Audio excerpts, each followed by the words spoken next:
Hi, I'm Owen from Rask Australia. Thanks for tuning in to the Rask Network. Before we get into today's show, there are a few things we have to go over. Firstly, what you're about to hear and see is limited to general information only. It's not personal financial advice like you'd get from a financial planner. Also, it's important to remember that past performance is not indicative of future performance. That means that anything that's happened in the past, or we say today, is not necessarily going to reflect what happens in the future. Lastly, please consider that any of the guests or myself are featuring on this program may have a financial interest in some of the products or shares mentioned. That's enough from me. I hope you enjoyed today's program. Tom, thanks for taking some time to join me, mate. Pleasure. Good to see you. Yeah, likewise. Good to be here in Sydney. Sun's out. It's a great day for it. Yeah, finally. Yeah.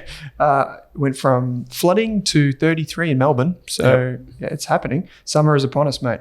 I've got a few icebreaker questions, which I'm hoping we can get to. Sure. These are just like quick questions, short answers type thing. And for people who don't know who you are, I should mention this. You can go back and listen to some of the other interviews we've done. We did one with Will. I'll put all the links in the show notes. But mate, to start off with, which company do you think you have learned the most from? I think this is a stock that a lot of small cap managers, it's a bit of a favourite of theirs. Mm-hmm. It's ARB Corporation. Mm-hmm. Only because I've followed it for so long and seen the journey and gone on the journey with them. I think what we've learnt there is it's been founder-led. You know, the Brown family has been involved in that company for a long time. Mm. They've always been innovative. They've R&D spend has been off the charts. They're great quality products. Balance sheets are really robust. It's always had cash. It's grown successfully in Australia. It's now expanding offshore. Mm. It's always paid a dividend and a growing dividend. So to go on that journey with a company like ARB has been quite a thrill, and you know you learn a lot from that. So it's been good. Yeah. It's one of those companies which, personally, I've looked at. I've always thought it's too expensive. It's too expensive. It's too expensive, and it just keeps going up. Yeah, the good quality companies do that, unfortunately. So sometimes you miss the run. Yeah. Now you've been investing for a long time. So this next question is more so just something that you may have learned from the Soul Pats team, from the Contact team, from BKI, any of the guys that you work with. Yeah. What's something that you've maybe learned over the past 12 months?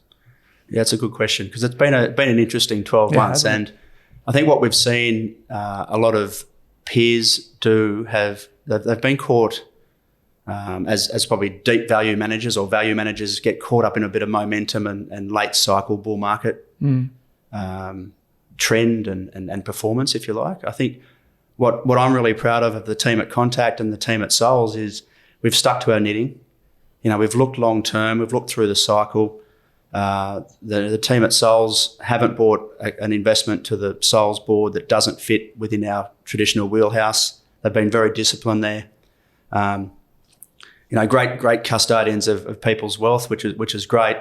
And then from a Contact point of view, launching the X50 fund, you know, we had to stick to our knitting. We had a period where there was some significant growth in the market out of stocks that just didn't really fit our investment thesis. We were disciplined. We stayed out of the market. We invested in quality, and it's come home to roost. The performance has been pretty good the last 6 months in particular. It's something that we talked about off air briefly was not getting caught out in chasing growth or something like that. Is just sticking to your knitting and knowing what works. It's really important because, you know, as a fund manager, you don't really want to sell your product, but you just want to have your product available to people to invest in over the long term. But they've got to know what you do. You know, it's no good being a growth manager 1 minute, then value the next minute, and changing your portfolio. And because if you get it wrong, you'll blow yourself up. Yeah. And you know, you're dealing with people's money, whether it be a unit trust or, in BKI's point of view, you know, a company. So you've got shares on issue. So, you know, it's really important that you do stick to your knitting. Otherwise, it unravels pretty quickly. Mm. From our first discussion that we had on the series, I remember you talked a lot about growing up on a farm and, you know, the value of hard work, basically. And this, I have the fortune of seeing what you might answer to this question, which is quite interesting. But what's the name of one company or just even an industry that has a fantastic product or service but makes for a terrible investment? Yeah, it's a good leading question, that one. It is ag. So listed ag is not usually a good investment. You know, people who invest in ag and spend a lot of time in ag are really passionate about it. Yep. So they give it everything. It's a lot of hard work. But unfortunately with ag, it's not so much cycles, it's seasons. So they're very hard to predict. Yeah. From a listed point of view, ag stocks are almost impossible to own over the long term because you have periods of 2 or 3 years where everything's really good, and then you might have a flood or a drought or a weather event, and it wipes out your crop or your herd gets devalued. And the short-term investors run for the hills, but the long-term investors like us are sort of stay there looking for the exit, but we want to hang on. Yeah. Yet the valuation has tanked. Yeah. So it's really hard to invest in listed ag stocks, unfortunately. But unlisted ag stocks, where you can go through the cycle and maybe buy another property where valuations come down or there's a bit of pressure on something, you can reinvest and go for the long run. Do you think that I had it once put to me that unlisted ag tends to be better quality in some respects because a lot of farms and properties are intergenerational and they don't come to market very often? That's probably a fair comment. I think, though, what we are seeing in that private space is they are becoming a bit more corporatised. Yeah, right. So they're having a cornerstone investor. And then Soul's, we've got quite a substantial unlisted ag portfolio now of, I suppose, circa $300 million. But we, invest there like we have in other sectors. We co-invest with a manager or a landowner, someone with a high level of knowledge in the space to help run the investment. But it's a very difficult one if it goes wrong. Yeah. So since we last spoke, a lot has changed. We've had rising interest rates off historic lows. Yep. Inflation came back. Even like the global pandemic, obviously there's been so many implications of all those things. But you've been doing this a long time. It's kind of in your DNA as well. Has what you've seen over the last little while changed how you invest? A little bit. When you look at, I suppose, the macro view and have a top-down approach to a few things, it does change the way you invest. That's why we've sort of tried to stay focused and bottom up and look for quality companies and look for basic fundamentals that we like.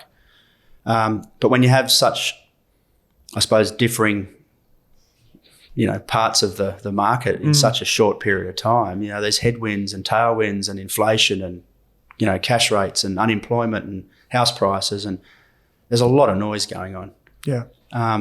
You just got to stick to what you do and stick to your knitting. What we've found with inflation in particular is that the companies that can pass costs on, they'll win. Because it's no good having a rising revenue market with inflation and lose sight of the fact that it's costing you twice as much to produce or offer a service or deliver a product. So you've got to have the ability to pass on a cost. And we're finally seeing that with, say, the supermarkets at the moment. There was, 5 or 7 years of cost down and a race to the bottom and best value. But now they're all sort of sitting back and going, well, the cost of these products has, gone up significantly. We have to pass that on to the consumer. So, Tom, one of the things that I guess it caught me by surprise, it's probably the biggest surprise to me this year, and I'm guessing it probably wasn't to you, is the run-up in energy stocks, in particular coal. Huge dividends, massive buybacks, some of the stocks running up. To be honest, I thought there were so many headwinds. I didn't think this sector had the legs in it, but has that caught you by surprise at all? I think the speed of it has. Underlying, we've always liked the thematic, and we've had moments of the last 3 to 5 years where we could have sold out of our coal assets. And if you look at the mines that we have bought off some of the big majors, we bought mines off Rio and Wesfarmers in particular. BHP have been selling assets. So the bigger guys have had the view that they'd rather not be in the space, but we've liked it and continue to like it. I think if you go back 18 months, 2 years ago, it was pretty tough. Thermal coal is in the doldrums. Price per tonne was lower than $50 a tonne, and low-cost producers like New Hope were just making money, but we were still profitable. Fast forward, 12, 18 months' time, those prices are $400 a tonne this morning. So the profits that they're generating, not just New Hope, but Whitehaven, Yancoal in particular, they're almost unbelievable. Yeah. You know, when we comp them on a PE chart, I think Whitehaven's the most expensive. It's on 2 times PE multiple. It's unbelievable. It's got $1 billion of cash, as you said, buybacks. It's going to buy back over 20% of its stock. It's incredible. Like, you know, do we believe it? We do believe it, but we can't believe how far it's run. Yeah. Do you think, so one of the questions that I often get about most resources businesses is how difficult it can be to model them. How do you go about, so obviously this is just one instance, and you could take this through the lens of coal stocks or just anything you want. When you think about modeling and valuing these types of companies or assets, how do you do that? Well, it is hard.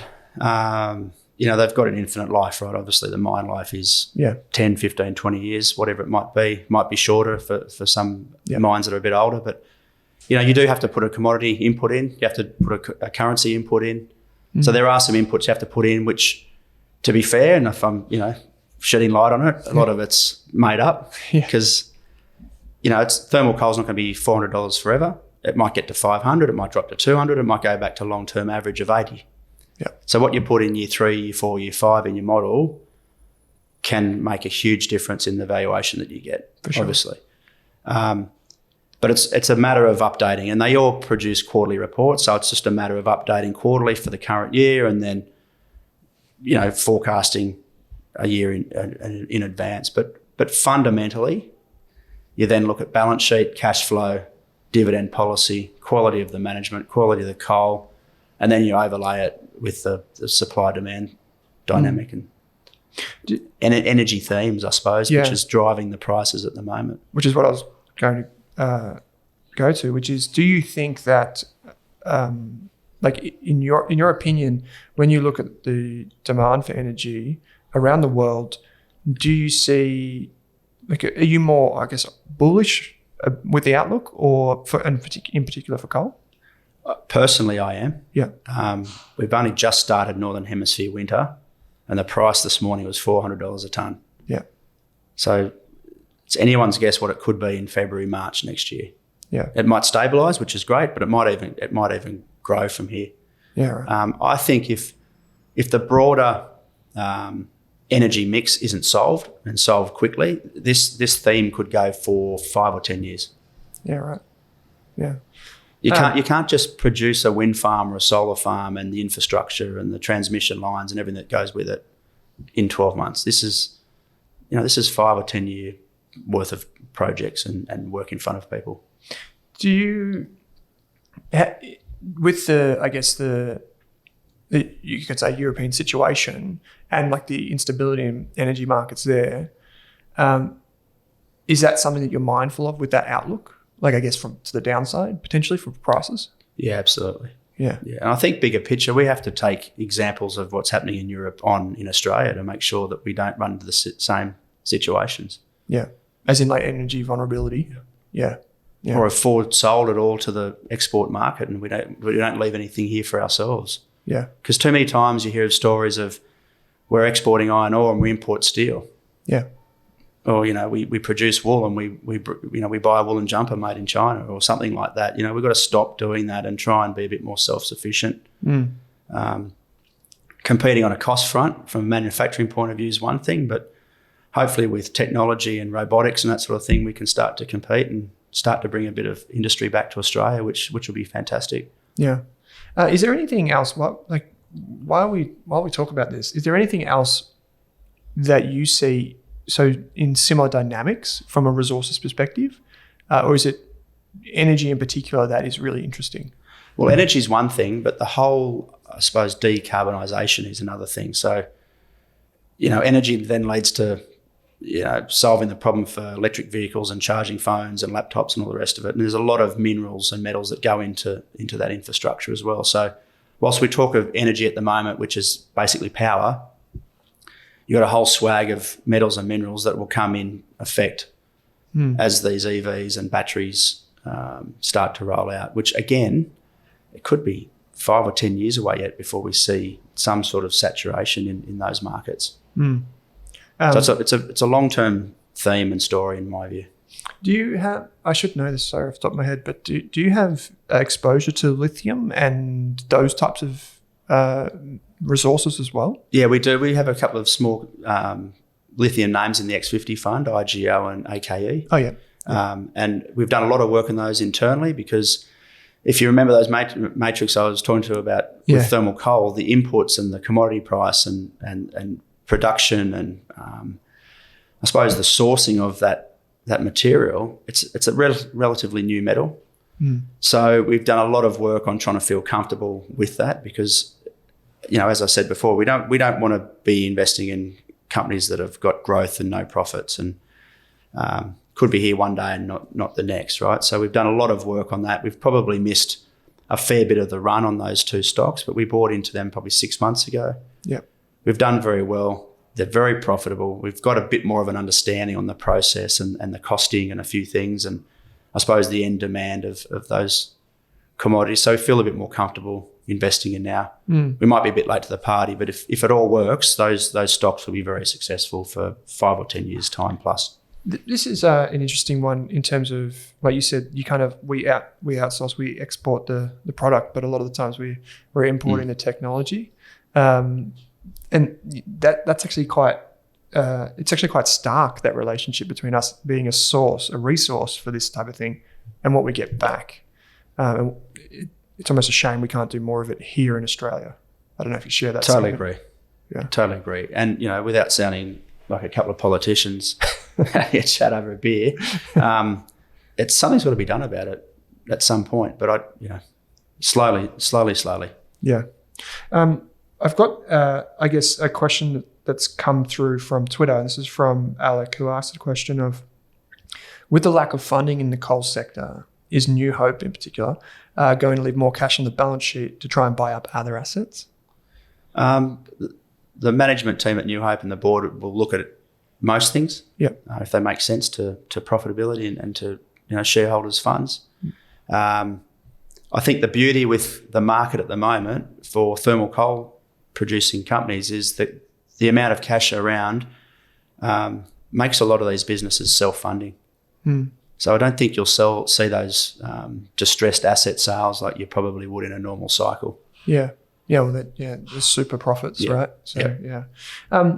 Another more topical question for you, Tom, is in the past few months, you could take that as 6 months or a year, other than, say, resources, which we just covered, have you found any interesting, I guess, sectors that are presenting opportunities for you to deploy capital? Yeah, so typically if you take the top 20 in Australian stocks, you've got sort of two moving parts. You've got resources and typically Woodside, BHP, Rio, and then you've got the banks. Yep. And so you've got 6 stocks driving the top 20 and effectively the whole performance of the ASX 300.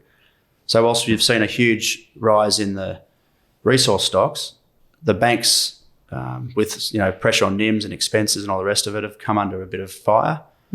However, the last 3 to 4, maybe 6 months, they've done really, really well. An interest rate environment that's changed quite dramatically, better NIMs, better cost outs. They're producing some amazing profits and dividends, and the valuations have moved. CBA did their buyback 12 months ago at $105, and everyone thought that was the top of the pops. Fell back to 90. Few of us bought them back, and now it's 108, 109 again. Yeah, they're doing really well. Yeah, it's really interesting. I find the banking space really interesting now for the first time in a little while because you see the repricing of the books and the expansion. Do you think about, like, maybe we're seeing expansion in the net interest margin now, but do you see provisions rising in time? They could do. And I think that's the biggest question of the banks at the moment is this fixed loan mortgage cliff that we could be facing in, anywhere between April and December next year. Yeah. We won't know who lent at ridiculous prices until it's too late. That's investing, but there could be, but they have provisioned quite significantly over the last couple of years, and they haven't written nearly any of it back yet, most of them. So. And I would also comment that the payout ratios are a lot lower They reset Absolutely. basically. So that's given them more cushion, I guess. How about then, there is a question that I have here with regards to the way you research businesses and the way you go about finding great companies and assets to buy. And this is basically just the effort that you put into boots on the ground research. A lot of what we think about as investors is quite, we're looking at it from a distance, and we tend to look at spreadsheets and, financial statements. But I guess how much of the qualitative, getting down on the street, going into a store, visiting an asset, how much of that is part of your process? Oh, it's a huge part. And it's the bit that we probably enjoy the most is meeting with management. As we said with the X50 fund, a lot of those companies we own there are founder-led. So, hearing great stories by people that have created something over, generations is remarkable. Yeah. And it's really rewarding to meet those people and follow the journey. So, getting out onto the factory floor or walking a shop or, talking to customers or clients of a business that we may be looking at, it's really important. And I think a good example there is, the IGA supermarket. Yeah.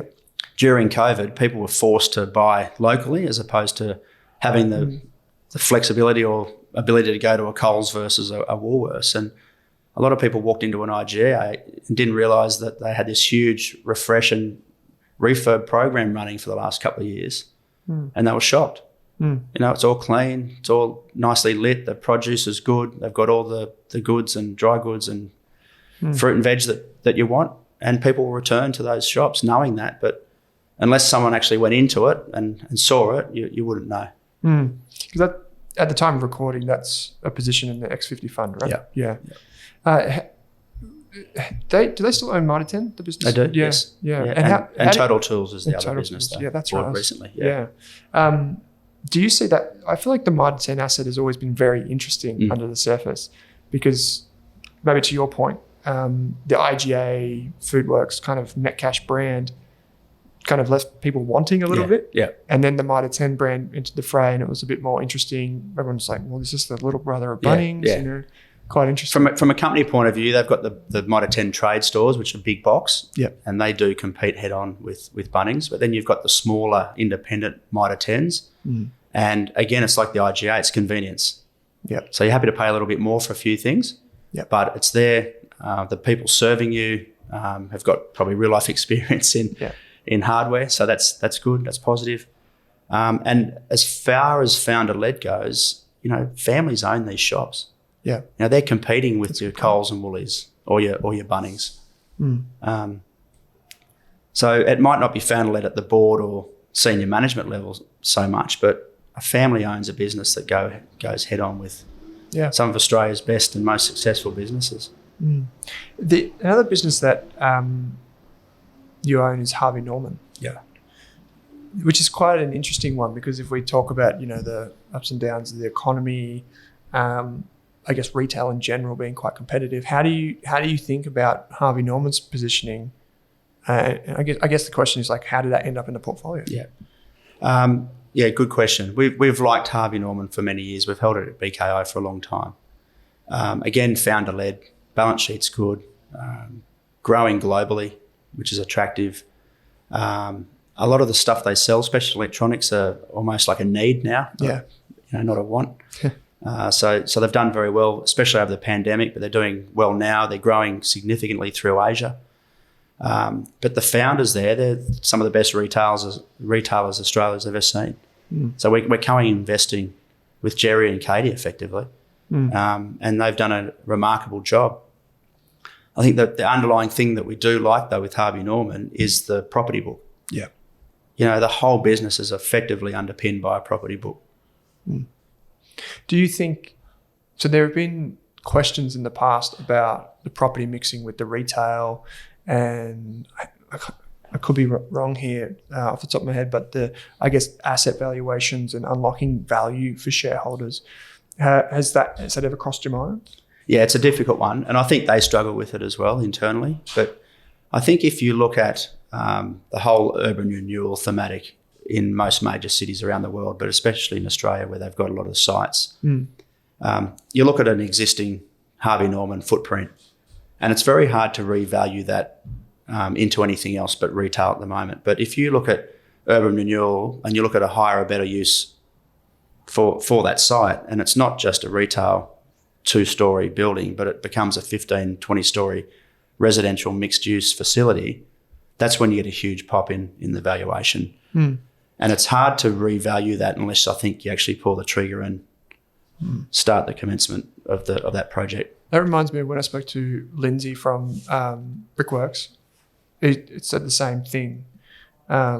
Basically, like, you have these operating assets and then they turn into realizable, like, fixed assets you can then sell for multi-purpose or whatever you want to do with them. And then you can just keep shuffling along. And that's embedded value. So that kind of how you think about the longer term strategic value. Absolutely. And that's, what Lindsay and the team at Brickworks have done with Goodman is a great example. Yeah. That kind of struck me, and that's that ability to think not just in the next 3 years or 5 years, but 10 or 20. Right? There's a difference. So you've got a lot of great companies in the portfolio. It's been a little while now since you started Contact.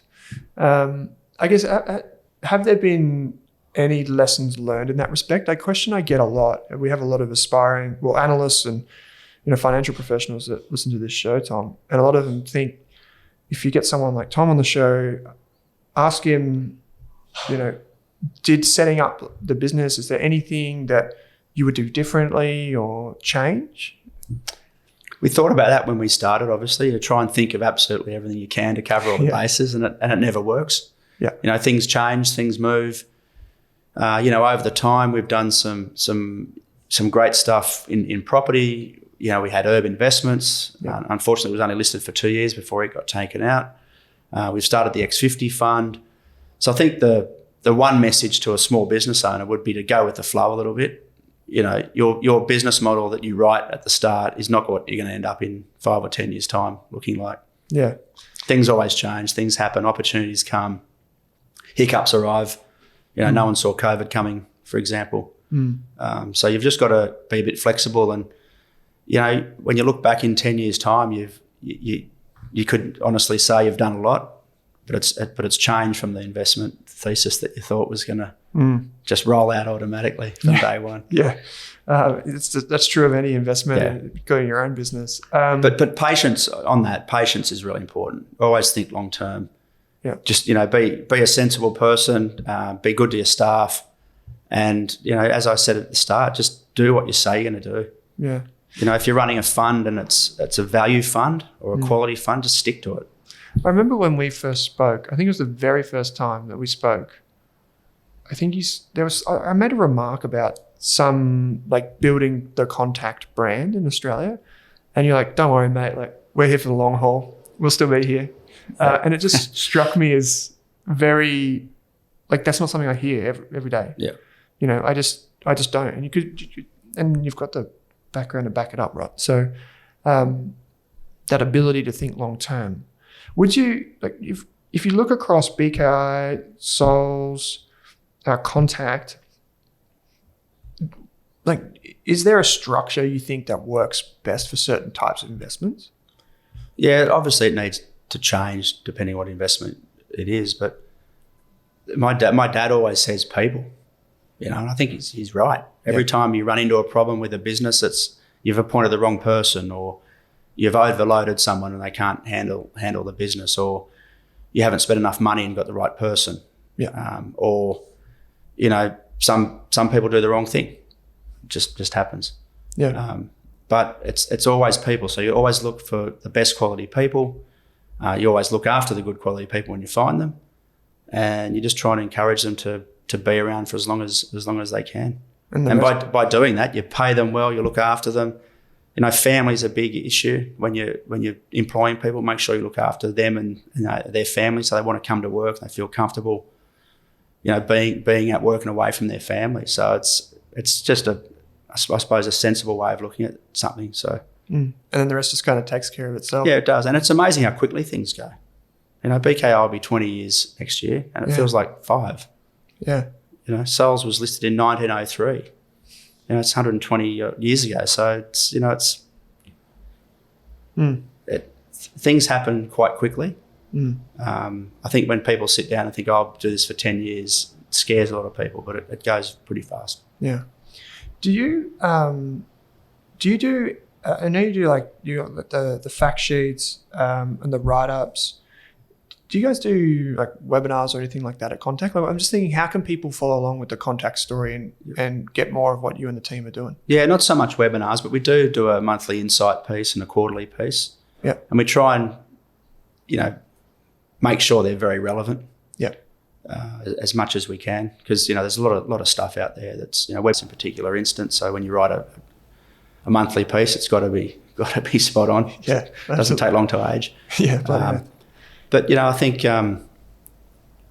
that the journey of Contact is still evolving, and I think we're only sort of just going into an environment where we're going to produce some good returns.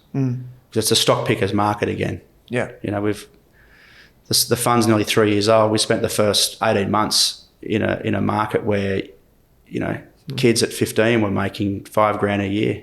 Yeah. By just investing pocket money. Yeah. In COVID, not even going to school. It was crazy. Yeah. Speaking of, I thought maybe one way to finish this, and I'll put links in the show notes again to the discussions we've had with Will as well. I'm curious to pick your brain on maybe ways, because you strike me, Tom, as like you're one of the most humble people I've met, I reckon. I'm not just saying that because we're recording, but I honestly mean that. And I'm curious how you would teach kids about money or business or investing. Yeah, it's a good question. Probably said this to death, but money doesn't come easily and quickly. So you've always got to think long term. And for a kid that's very hard. But if you can teach, a young person who's looking at investing or starting a business to go on a journey and invest for the long term, you're probably halfway there. I think the thing that blows a lot of people up is having too much debt. Yep. Never borrow too much. Try and keep some cash aside, live within your means. If you can't afford it, wait till you can afford it. Little things like that, which sound very simple, but there's not many things that you can't point your finger at when something goes wrong. And it's usually you've got too much debt, or you're impatient, or you should have waited, but you bought that business to try and fast track things where you should have just kept ploughing ahead. So, patience, not too much debt, cash, and just be try and be a nice person. That goes a long way. Yeah, I love it. That's great advice, mate. Well, I do really appreciate you taking the time to join me across town. Good on you. Thanks. And I'll have all the show notes for everyone listening or watching. You'll find everything, all the links to Contact in the show notes. So appreciate it, mate. Thanks for having me again. Cheers. Good to see you.